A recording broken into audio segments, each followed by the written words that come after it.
میزان کفالہ ایک تکافل Islamic insurance plan ہے جس کے ذریعے صارفین اپنے مستقبل کے منصوبوں جیسے کہ اپنے بچے کی تعلیم یا شادی، حج پر جانا، بڑھاپے کی منصوبہ بندی وغیرہ کے لیے بچت کر سکتے ہیں۔ میزان کفالہ کسی بھی وقت آسانی سے سرمایہ باہر نکالنے کے آپشن کے ساتھ بینک انشورنس کا شریعت کے متبادل ہے،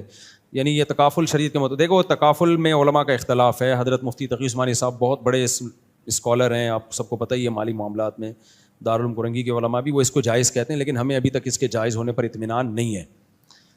اب یہاں دیکھو مجھے تو تکافل کمپنی سے آفر بھی آئی ہے،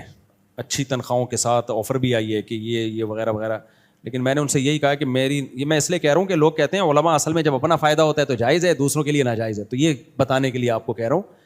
کہ ایسا نہیں ہے۔ کوئی چیز ہمارے فیور میں جا رہی ہو یا ہمارے اگینسٹ جا رہی ہو، اگر وہ جائز ہے تو جائز ہے، چاہے ہمارے اگینسٹ بھی جا رہی ہو، ناجائز ہے تو ناجائز ہے، چاہے وہ ہمارے فیور میں جا رہی ہو، تو ہمیں اس سے الحمدللہ فرق نہیں پڑتا۔ دلائل کو دیکھا جاتا ہے، تو ہماری رائے میں تکافل پہ ہمیں کچھ اشکالات ہیں، تحفظات ہیں۔ دارالعلوم کرنگی سے ہماری جامعۃ الرشید کے علماء کی میٹنگ بھی ہوئی، تو ہوتا ہے بعض دفعہ بحث مباحثے کے بعد اتفاق ہو جاتا ہے، بعض دفعہ اتفاق نہیں ہوتا۔ جب تک انسان دنیا میں رہیں گے رائے کا اختلاف رہے گا، تو ایسی صورت میں پھر یہی حکم ہے کہ جب بڑے مفتیان کرام کا اختلاف ہو جائے نا کسی مسئلے میں،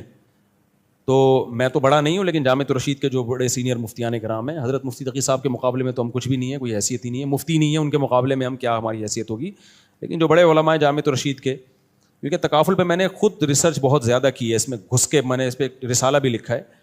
تو وہ رسالہ دارالعلوم گیا بھی تھا، پڑھا بھی گیا۔ حضرت مفتی تقی صاحب نے اس کی بڑی تعریف بھی کی اور فرمایا کہ اتنا جاندار تکافل پر میں نے پہلی دفعہ ایک تحریر دیکھی ہے، تو ناچیز کی تحریر تھی، کئی سال پہلے کی بات ہے وہ۔ تو پھر اس میں جامعۃ الرشید کے جو سینئر مفتیان کرام ہیں، مفتی محمد صاحب ہیں جو مجھ سے سینئر ہیں، اسی طرح مفتی حسین خلیل خیل صاحب وہ بھی مجھ سے سینئر ہیں، تو ان حضرات کو بھی تحفظات ہیں، تو اس لیے ہمارا فتویٰ ابھی تک یہ نہیں ہے کہ تکافل جائز ہے، لیکن دارالعلوم کے علماء ہیں وہ ان کو جائز سمجھتے ہیں۔ تو جب ایسے بڑے علماء کا ہی، اہل حق علماء کا ہی اختلاف ہو جائے، تو پھر عوام کے پاس دو آپشن ہوتے ہیں، ایک احتیاط والا پہلو ہے کہ بھائی احتیاط کرو بچ جاؤ، اور ایک گنجائش والا پہلو ہے۔ گنجائش یہ ہے کہ ٹھیک ہے بھائی وہ بھی علماء ہیں، وہ جب جائز کہہ رہے ہیں تو ان کی ایک تحقیق ہے، تو اگر کوئی عمل کر بھی لیتا ہے ان کی تحقیق پر عمل کرتے ہوئے تو ہم اس کو گالیاں نہیں دیتے، ٹھیک ہے نا، اس کو حرام کھانے والا نہیں کہتے ہم۔ مفتی عام آدمی کے لیے تو اب اس کے علاوہ کوئی دلیل نہیں ہے نا، کسی مفتی کے فتوے کوئی فالو کرے گا۔ ہمیں بہرحال اس پہ ابھی تک تحفظات ہیں، کچھ اشکالات ہیں جس کے ابھی ہمارے خیال ہے کہ ہمیں اطمینان بخش جواب نہیں ملے، ان کو اطمینان ہے اس کے جواز پر، تو یہ اس کا جواب ہے، سمجھتے ہو؟ اس لیے میں بچتا ہوں تکافل سے۔